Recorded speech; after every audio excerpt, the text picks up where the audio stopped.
Ito. Kasunod natin ito yung adobo po natin. Lagyan natin mga aromatic natin kaibigan. Ayan. Mayroon siyang garlic, onion, celery. Ayan, kapunan po. Saka yung lemon peel po. Nakit na pa yan. Ayan ito.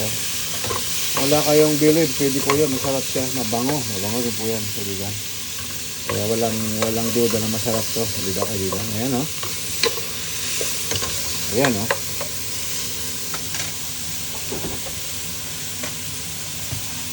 Halo na po natin itong ating manok. Ayan. Malaki ng hiwa po. Malaki ng hiwa. Ayan. Parang kung fried chicken ng datingan.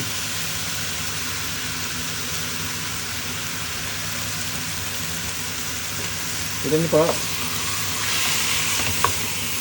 Ayan.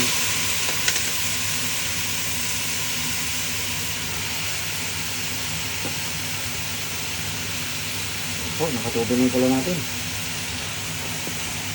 Kaya pa, simple lang, adobong masarap. Diba, kaibigan?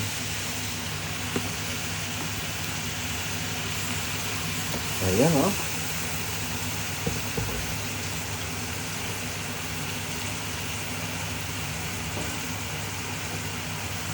Para kulang, nakukulangan ako doon sa kulay. Ha? Kaya pag tinimpla nyo, minarnit nyo, pagdagan nyo na lang kung nakukulangan din kayo sa kulay niya. Ayan.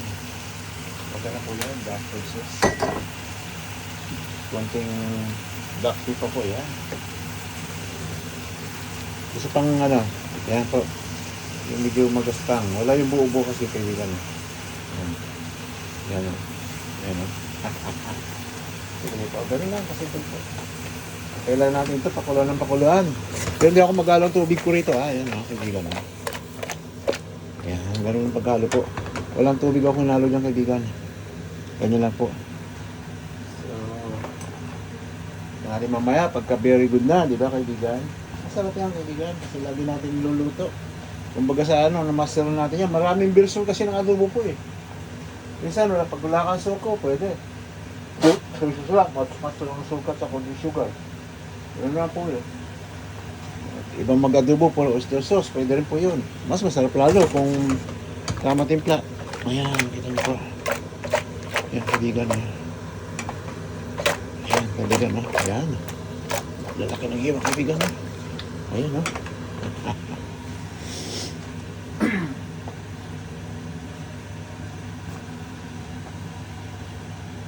So, ito. Ayos.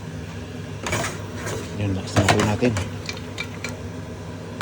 Ayan. Diba, kaibigan?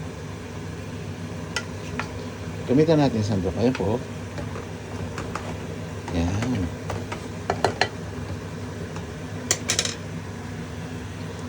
Halo po. Halo. Ayan.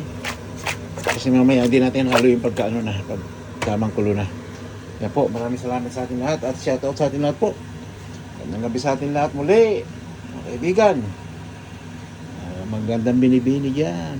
Magandang madam, lola, nanay, tatay. Lahat tayo. Mga bagets. Mga para ako dyan. Sige po. Nandito lang muli.